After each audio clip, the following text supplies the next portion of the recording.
नमस्कार प्रेक्षकांनो, मालिकेच्या आजच्या भागामध्ये आपल्याला पाहायला मिळणार आहे की आता कलाने सरोजला कशा पद्धतीने रंगेहात पकडलेला आहे। म्हणजे कलाने राधाची भेट घेतलेली आहे आणि राधाने फायनली कलाला सगळं सांगितलेलं आहे की त्या दिवशी सरोज मॅडमनीच तुम्हाला बोलवायला सांगितलेलं होतं, तसं माझं काही पर्सनल तुमच्याकडे काम नव्हतं। ही गोष्ट कलाच्या समोर आलेली आहे आणि त्यामुळे कलाने आई अंबाबाईच्या समोर सरोजला जाब विचारलेला आहे। आणि त्यासोबतच आपल्याला पाहायला मिळणार आहे ते म्हणजे जी अनामिका आहे ना, ती एवढी निर्लज्ज आहे की तिचा एक मित्र आहे निलेश, त्याच्या मदतीने तिने आता वाट लावायला घेतलेली आहे आणि ती म्हणजे या सोहमला दारूच्या आहारी घालायचं, त्याचबरोबर तिचा जो सूड आहे तो तिला पूर्ण करायचा आहे आणि त्या सुडाच्या भावनेपोटी तिनं हे सगळं कारस्थान केलेलं आहे। हे सगळं कशा पद्धतीनं होणार आहे ते आपल्याला आजच्या या व्हिडिओमध्ये पाहायला मिळणार आहे। त्यासाठी हा व्हिडिओ शेवटपर्यंत पहा। त्याचबरोबर चॅनलवरती नवीन असाल तर चॅनलला सबस्क्राईब करा, व्हिडिओला लाईक करा। आता इकडे मंदिरात कला जी आहे ती सरोजला विचारते, तुम्हाला कळतंय का सरोज मॅडम, तुम्ही माझ्यासाठी हे सगळं केलेलं आहे, परंतु ह्या सर्व गोष्टी ज्या पद्धतीने तुम्ही केलेल्या आहेत त्याचा परिणाम काय होणार आहे हे तुमच्या लक्षात आलेलं आहे का? कारण या सगळ्यामुळं एक गोष्ट घडलेली आहे आणि ती म्हणजे चांदेकर जो आहे तो दुखावला गेलेला आहे, यामध्ये चांदेकर अडकला गेलेला आहे। हे सगळं जेव्हा बोललं जात असतं तेव्हा मात्र इकडे आता सरोजची वाट लागलेली आहे। सरोजला कळायचं बंद झालेलं आहे, कारण काहीही झालं तरीही सरोजला असं वाटत होतं की या सगळ्या गोष्टी ज्या आहेत त्या तिच्या पद्धतीनं झाल्या पाहिजेत आणि म्हणून हे सगळं कांड तिनं केलेलं असतं, पण त्यामध्ये अडकली गेलेली असते ती म्हणजे सरोज। हे सगळं आता आपल्याला पाहायला मिळणार आहे। तर सगळेजण ब्रेकफास्टसाठी बसलेले असतात। अद्वैत आता निघत असतो आणि निघताना आबांना म्हणतो की आबा आशीर्वाद द्या। आबा अद्वैतला आशीर्वाद देतात आणि म्हणू लागतात की काळजी करू नको तू, मी आहे तुझ्यासोबत, माझा आशीर्वादही तुझ्यासोबत आहे। पण त्याचबरोबर अद्वैत जो आहे तो आज खूप खुश असतो, आनंदात असतो। फायनली इतक्या दिवसानंतर म्हणजे अद्वैत आपल्या नवीन कामाची नवीन सुरुवात करत आहे ना, ह्या गोष्टी त्याच्यामध्ये पाहायला मिळत आहेत। त्यासोबतच अद्वैत जो आहे तो आनंदाने आता ऑफिसला निघालेला असतो आणि आबा म्हणत असतात की पोरगा आज खुश आहे, आयुष्याची नवीन सुरुवात करते ना, हे सगळं चाललेलं असतं। आणि त्याचबरोबर इकडे या सगळ्या गोष्टींचा त्रास होत असतो तो म्हणजे रोहिणीला ही गोष्ट मान्यच होत नसते, कारण रोहिणीचं जे म्हणणं आहे की काहीही झालं तरीही हा अद्वैत जो आहे तो अगदी असाच राहिला पाहिजे आणि त्याच्या बाबतीत कधी चांगलं घडलं नाही पाहिजे असं तिचं म्हणणं असतं। आणि त्यासाठी तिने जी मदत करत असते ती फक्त आणि फक्त इकडे यस राहुलला, कारण राहुलने आता अद्वैतला बर्बाद करण्याचा प्लॅन आखलेला आहे आणि राहुलने तो जो प्लॅन आखलेला असतो आणि त्यामुळंच ह्या सर्व गोष्टी झालेल्या असतात।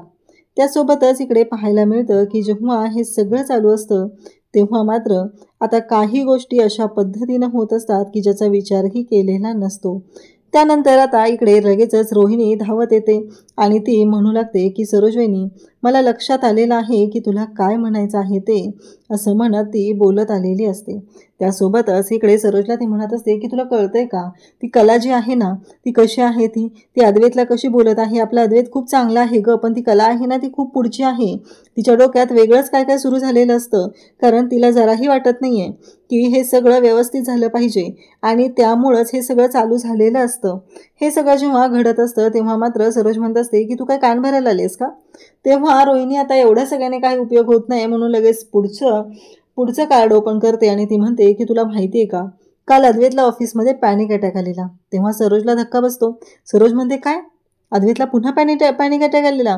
तेव्हा रोहिणी म्हणत असते हो, हेच तर मी तुला सांगत आहे ना, मला वाटतं की अद्वैतला घरी थांबू दे, आराम करू दे। तेव्हा सरोज म्हणत असते की नाही, तो ऑफिसला जातोय ना, चांगली गोष्ट आहे, आज तो फ्रेश होता ऑफिसला जाताना, काहीच प्रॉब्लेम नाही, असं म्हणत इकडे सरोज रोहिणीसोबत बोलत असते।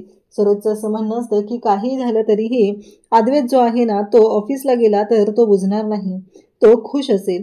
हे सगळं बोलणं चाललेलं असतं आणि त्यासोबतच त्यांचं हे चालू असतानाच तिथे आपल्याला पाहायला मिळतं की सरोजने स्पष्टपणे सांगितलेलं असतं की तू काळजी करू नकोस, अद्वैत आहे व्यवस्थित। असं सरोजने स्पष्टपणे सांगितलेलं आहे. इकडे अनामिका जी आहे ती आता कॅफेमध्ये आलेली आहे आणि एका व्यक्तीला ती भेटायला आलेली असते आणि त्याला सांगत असते की आता आपला प्लॅन सुरू करायचा आहे. आज सोहम चांदेकरला पूर्णपणे बर्बाद करायचा आहे. मी तुला सांगत आहे, कारण काही झालं तरी तू आमच्या दोघांमधला कॉमन फ्रेंड आहे आणि त्या पद्धतीनंच गोष्टी झाल्या पाहिजेत, एवढं लक्षात ठेव.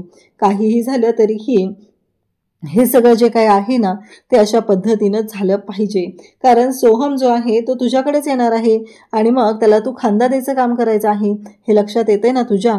आणि त्याचवेळी त्याला प्रत्येक वेळेस विचारायचं की अरे तुमचा आता हनीमून टाईम आहे पण तू एवढा उदास का असतो, तुझ्यामध्ये असं का झालेलं आहे, असं त्याला बोलत राहायचं. आणि त्याचबरोबर त्याला आज एवढ्याने जर त्याच्यामध्ये काही बदल नाही झाला तर त्याला म्हणायचं आहे की नक्की काय झालेलं आहे. त्याचबरोबर तू असा आहे, तू तसा आहे, या सगळ्याचा जर काहीही परिणाम झाला नाही तर मग ती लगेचच फोटो दाखवते, तो म्हणजे काजलचा फोटो दाखवते. ते खरंच इतक्या भारी पद्धतीनं तिचं प्लॅनिंग केलेलं असं म्हणते की हे जे कार्ड आहे हे वापरायचं आणि हे सगळं जे काय आहे ते आता मी सांगत आहे त्या पद्धतीने बोलायचं आहे. हे सगळं चालू झालेलं असतं आणि सर इकडे ज्या गोष्टी घडत असतात तेव्हा मात्र तिने प्लॅन केलेला आहे की काहीही झालं तरीही सोहमची वाट लावायची आहे आणि सोहमला बर्बाद करायचं आहे, सोहमला दारूच्या आहारी घालवायचं आहे आणि सोहमला या सगळ्यातून कधीच बाहेर येऊ द्यायचं नाही. एवढा घाणेरडा प्लॅन या अनामिकाने केलेला आहे. ती म्हणत असते की काही झालं तरीही सोहम या सगळ्यातून बाहेर येता कामा नये. कशाही पद्धतीनं सोहमने यातून बाहेर पडण्याचा जर प्रयत्न केला तर या सगळ्या गोष्टी ज्या आहेत त्या अगदी वेगळ्या पद्धतीनं हँडल करायच्या आहेत. आणि एकदा का काजलचा फोटो त्याला दाखवला आणि त्याचं जे पहिलं प्रेम आहे त्याची जाणीव करून दिली की पुन्हा तो तोंड पडून बसणार आहे, तेव्हा मात्र निलेश म्हणत असतो की हे बघ, जेव्हा तू त्याला प्रपोज केलेलं होतं तेव्हाही मी तुझ्यासोबत होतो आणि आत्ताही मी तुझ्यासोबत आहे. तेव्हा अनामिका म्हणत असते की तू माझं काम केलं तर मी तुझं काम करेल. म्हणजेच आता हा जो निलेश आहे त्याला पैसे हवे आहेत आणि पैशांसाठी तो हे सगळं करत आहे.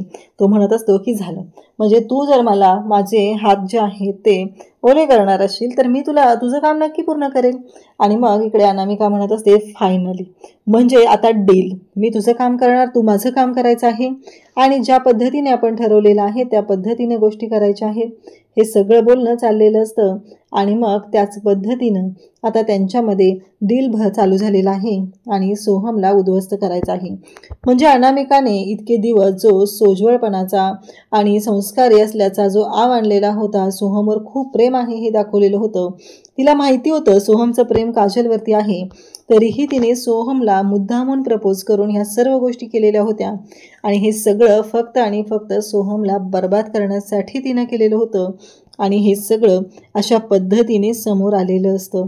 काहीही झालं तरीही तिच्या डोक्यात एकच टार्गेट आहे आणि ते म्हणजे सोहमला उद्ध्वस्त करायचं आहे, हे चालू झालेलं असतं. त्यानंतर आपल्याला पाहायला मिळतं की इकडे कला आणि अद्वैत बोलत असतात. अद्वैत म्हणत असतो की हे बघ खरे, आता आपला प्लॅन वर्क करायचा आहे तो या पद्धतीने. आणि तेव्हा कला म्हणत असते म्हणजे काय म्हणायचं चांदेकर तुला. तेव्हा अद्वैत सांगत असतो की हे बघ, आता काही झालं तरीही प्रत्येकाची चौकशी करायची आहे, त्यांच्या सामानाची, त्यांच्या लॅपटॉपची, सगळ्या गोष्टींची झडती घ्यायची आहे आणि मग हे सगळं असं करायचं आहे. त्याचवेळी सरोज मात्र बाहेर उभा राहून हे सगळं बोलणं ऐकत असते. आता इतर वेळी मला सांगा, मागच्या वेळेस अद्वैत म्हणालेला होता त्या टफन ग्लास आहे त्यातला आवाज बाहेर जात नाही आणि आता मात्र सरोजला सगळं ऐकायला येते. सरोज म्हणत असते म्हणजे आता आज झडतीत घ्यायचा प्लॅन आहे तर यांचा, असं सरोजच्या डोक्यात सुरू झालेलं असतं आणि सरोज मात्र बोलत असते.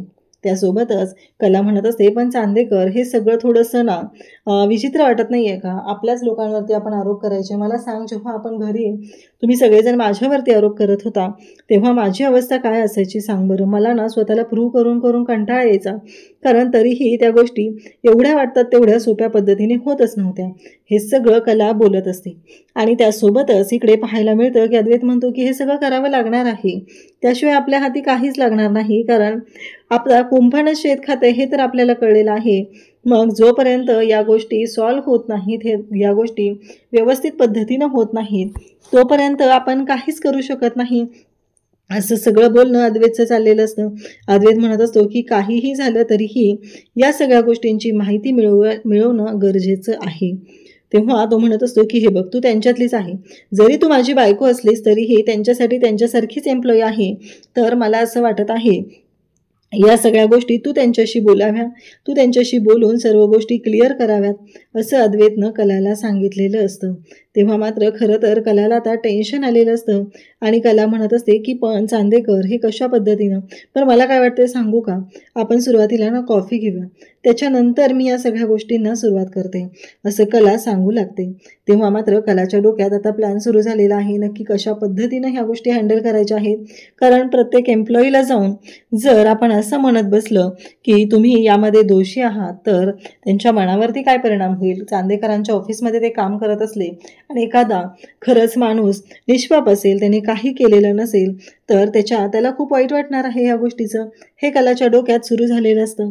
त्यानंतर इकडे पाहायला मिळतं की आता सरोज लगेचच राधाकडे येते आणि राधाला म्हणू लागते की एक गोष्ट लक्षात ठेव, अद्वैत आणि कला आता सगळ्यांची झडती घेणार आहेत, सगळ्यांची चौकशी करणार आहेत, तर ते तुलाही प्रश्न विचारतील.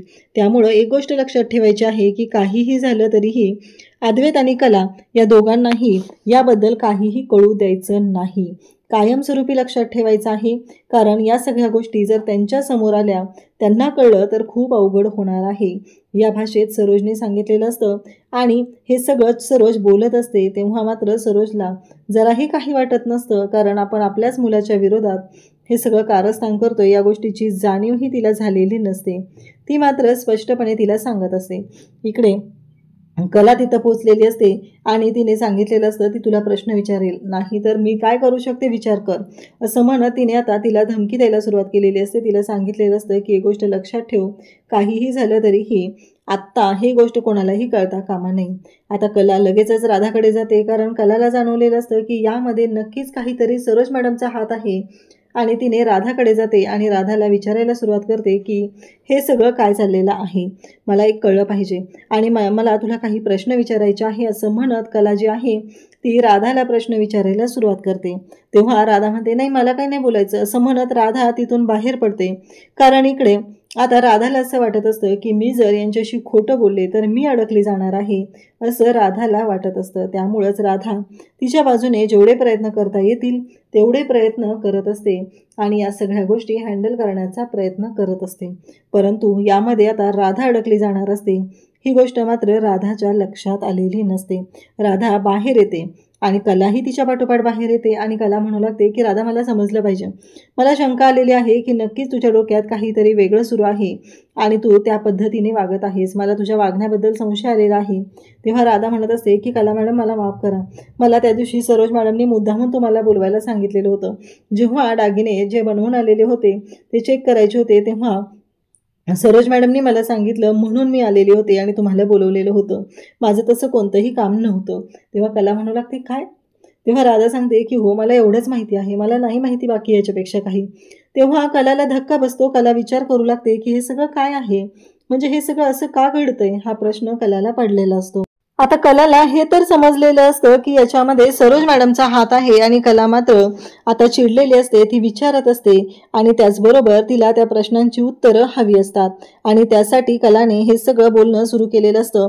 पण कलाच्या हाती आता पुरावा लागलेला आहे आणि तो असा आहे की काहीही झालं तरीही या सगळ्यामध्ये आता सरोज मॅडम सामील आहेत. तेव्हा ती म्हणत असते की सरोज मॅडमनी हे सगळं का केलेलं असेल, या सगळ्यामागे सरोज मॅडम का सामील असतील आणि सरोज मॅडमना नक्की काय हवं होतं, हे सगळ्या गोष्टींचा कला मात्र आता विचार करायला लागलेली असते आणि कला म्हणत असते की नाही आता मला शांत राहून उपयोग नाही, काहीही झालं तरीही मला सगळ्या गोष्टी आता समजल्या पाहिजेत, असा विचार कलाच्या डोक्यात सुरू झालेला आहे आणि कला त्याबद्दल आता विचार करू लागलेली असते. आणि त्यासोबतच इकडे जी राधा आहे तिच्या बाबतीत ही बोलणं सुरू असताना तिथं आलेली असते, ती म्हणजे सरोज म्हणते तुझं काम झाले तू जा, असं म्हणत तिने राधाला जायला सांगते. कारण राधाने आता कलाला नक्कीच काहीतरी सांगितलेलं आहे याबद्दल सरोजला आता कळलेलं असतं आणि म्हणून तर सरोजने तिला जायला सांगितलेलं असतं. आणि मग कला ज्या पद्धतीने सरोजकडे पाहत असते तेव्हा मात्र सरोजची आता वाट लागलेली असते. सरोजला कळायचं बंद झालेलं असतं, कारण काहीही झालं तरीही आपण मात्र पूर्णपणे अडकलो गेलो ही गोष्ट इकडे सरोजला समजलेली असते. तेव्हा सरोज कलाला म्हणत असते काय झालं, तेव्हा कला म्हणते नाही काही नाही झालेलं, असं म्हणत कला विषय जो आहे तो सोडून देते. आणि तेव्हा आता दोघीही आत निघालेले असतात तेव्हा सरोज म्हणत असते की हिने माझ्या आधी अद्वैतकडे पोहोचण्याआधी मला ह्या सर्व गोष्टी ज्या आहेत त्या अद्वैतला सांगणं गरजेचं आहे, अद्वैतला अलर्ट करणं गरजेचं आहे, हे तिच्या डोक्यात सुरू झालेलं असतं. आणि त्यासाठी तिने धावत धावत आता अद्वैतकडे निघालेली असते. कला मात्र रागाने सरोजकडे पाहत असते, कारण अद्वैतला बर्बाद करण्यामागे इकडे आता सरोजचा हात आहे, अद्वैतला अडकवण्यामागे सरोजचा हात आहे, ही गोष्ट आता लक्षात आलेली असते. आणि ती म्हणजे सरोजच्या. जेव्हा हे सगळं जेव्हा चालू झालेलं आहे तेव्हा मात्र या सर्व गोष्टी ज्या घडत असतात त्या मात्र एवढ्या विचित्र पद्धतीने झालेल्या असतात. आता सरोजला वाटत असतं की हे सगळं जेव्हा घडत आहे तेव्हा मात्र आता मला पटकन जाऊन अद्वैतला सांगितलं पाहिजे. परंतु दोघीही धावत निघालेले असतात तेव्हा हे सगळं घडत असतं. आणि अद्वैतला जाऊन कला म्हणत असते की चांदेकर, मला एक काम आहे आणि मला अर्जंट जायचं आहे. आणि तसं म्हटल्याबरोबर अद्वैत म्हणतो म्हणजे? तेव्हा अद्वैतला कला सांगते की इथलं ऑफिसमधलं जे काही आहे ना ते तू बघून घे, असं कलाने अद्वैतला स्पष्टपणे सांगितलेलं असतं. आणि एवढंही सांगितलेलं आहे की मला जावं लागणार आहे आणि मी जाणार आहे. हे ऐकल्यानंतर अद्वैत म्हणतो हे काय? आणि सरोजी इकडे विचार करू लागते की हे सगळं काय आहे, म्हणजे ही अचानक कुठे गेली? तेव्हा अद्वैत म्हणतो की काय माहिती, पण कलाला आता सरोजला जाब विचारायचा असतो, कलाला सरोजला बोलायचं असतं. आणि म्हणूनच कलाने हे सगळं ठरवलेलं असतं. कला या सगळ्या गोष्टींचा अगदी बारकाव्याने विचार करत असते आणि कलाच्या ह्या सगळ्या गोष्टी अशा पद्धतीने लक्षात आलेल्या असतात. त्यानंतर आपल्याला पाहायला मिळतं की कला जी आहे ती शांतपणे आता पुढचा प्लॅन करते. ती विचार करू लागते की मला सरोज मॅडमना जाब विचारायचा आहे, पण मी ऑफिसमध्ये नाही विचारणार, मग मी घरीही नाही विचारू शकत. मग ती आबांना कॉल करते. आबांना म्हणते की आबा, आजपर्यंत मी तुम्हाला कोणतीच गोष्ट मागितली नाही, पण माझी एक मदत कराल का? तेव्हा आबा म्हणतात की अगं बोल ना, काय झालं? आणि आई अंबाबाईचा आशीर्वाद तुझ्या पाठीशी आहे, काळजी करायची अजिबात गरज नाही, हे सगळं बोलणं चालू झालेलं असतं. आणि त्याचबरोबर इकडे आबा लगेचच कलाला सांगतात. मग कला म्हणत असते, पण आबा मला एक गोष्ट विचारायची आहे, तुम्ही सरोज मॅडमना आई अंबाबाईच्या मंदिरात यायला सांगाल का तासाभरात? तेव्हा आबा म्हणू लागतात की सगळं ठीक आहे ना? तेव्हा कला म्हणत असते की हो सगळं ठीक आहे, पण आबा प्लीज तुम्ही त्यांना आई अंबाबाईच्या मंदिरात यायला सांगा ना. तेव्हा आबा म्हणतात की चालेल, मी पाठवतो तिला. आणि इकडे अद्वैतच्या रूममध्ये आता अद्वैतच्या केबिनमध्ये सरोज आलेली असते आणि सरोज म्हणत असते की अद्वैत, मला तुझ्याशी बोलायचं आहे, असं म्हणत सरोज तिथं आलेली असते. आणि त्याचबरोबर हे सगळं चालू असतं. सरोज जेव्हा म्हणत असते तेव्हा अद्वैत म्हणतो हां बोल नाही, काय झालं? तेव्हा मात्र सरोज म्हणत असते की अद्वैत, एक गोष्ट लक्षात ठेव, बरं ते सगळं जाऊ दे, त्याच्या आधी मला सांग, तुला काल पॅनिक अटॅक आलेला? तेव्हा अद्वैत म्हणत असतो की ते ठीक आहे ना, एवढं काय, मी आता नॉर्मल आहे. तेव्हा सरोज म्हणत असते, पण तू मला का सांगितलं नाही? तुला एवढा पॅनिक अटॅक आलेला आहे आणि तरीही तू ही गोष्ट माझ्यापासून का लपवून ठेवलेली आहे? हे सगळं बोलणं चाललेलं असतं. आणि तेव्हा अद्वैत मात्र म्हणत असतो की अगं आई, ते जाऊ दे ना, आता सध्या कामावर कॉन्सन्ट्रेट करणं गरजेचं आहे, असं सरोजला तो सांगत असतो. आणि त्यासोबतच इकडे पाहायला मिळतं की सरोज म्हणत असते की ते ठीक आहे, पण मला एक गोष्ट कळत नाही आहे की एवढ्या सगळ्या गोष्टी घडलेल्या होत्या, मग मला का कळलेल्या नाही? आणखी एक गोष्ट, तुला कोणीही माझ्याबद्दल येऊन काहीही सांगितलं तरी पहिलं येऊन तू मला विचारायचं आणि नंतर त्या गोष्टींवरती विश्वास ठेवायचा. डिरेक्टली तू त्या गोष्टींवरती विश्वास ठेवायचा नाही, असं ती इकडे अद्वैतला सांगत असते. अद्वैत म्हणत असतो, पण आई मला एक कळत नाही आहे की असं कोण का करेल, का सांगेल मला कोणी, आणि कशासाठी ह्या सगळ्या गोष्टी अशा पद्धतीनं घडतील? हे सगळं बोलणं चाललेलं असतं. तेव्हा मात्र अद्वैत म्हणत असतो, पण इकडे सरोजच्या डोक्यात मात्र आता भीती सुरू असते. तिला भीती वाटत असते, जर का हे सगळं अशा पद्धतीनं झालं आणि माझा अद्वैत माझ्यापासून जर दूर गेला तर मी काय करणार, हा प्रश्न मात्र पडलेला असतो. आणि त्यासाठी तिच्या मनात आता भीती निर्माण झालेली असते. ती म्हणत असते की मला फक्त एकच विचारायचं आहे, आणि ते म्हणजे काहीही झालं तरीही मला एका गोष्टीचं उत्तर हवं आहे, आणि ती गोष्ट म्हणजे की तू माझ्यापासून दूर जाऊ नये. कसं आहे माहिती आहे का, आपलं नातं कसं आहे ना हे तुला चांगलंच माहिती आहे. आपल्या नात्याला कोणाची नजर नको ना लागायला, म्हणून हे बोलत आहे, असं सरोजने आता स्पष्टपणे सांगितलेलं असतं. अद्वैत म्हणतो, पण आई असं का करेल मी, आणि कोणाच्या बोलण्याखाली काय येईल? काहीही झालं तरीही हे सगळं जे काही घडत आहे ना ते मला माहिती आहे ना, असं अद्वैत बोलत असतो. परंतु सरोजच्या डोक्यात मात्र वेगळाच प्लॅन सुरू झालेला असतो.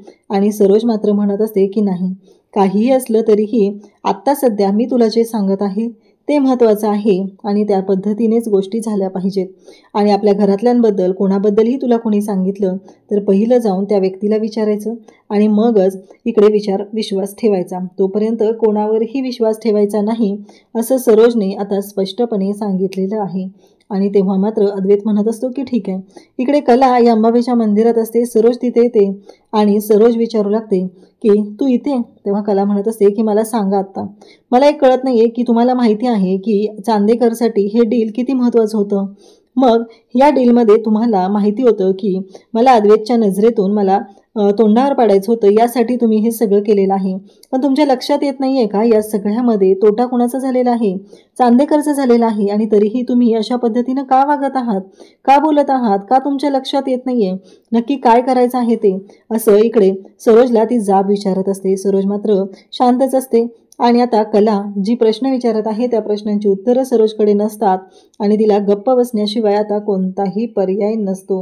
आता सरोज या सगळ्या प्रश्नांची उत्तरं कशा पद्धतीनं देणार आणि कलाच्या समोर आता कोणता पर्याय असेल हे आपल्याला पाहायला मिळणार आहे. अशाच अपडेटसाठी चॅनलशी कनेक्टेड राहा. थँक्यू.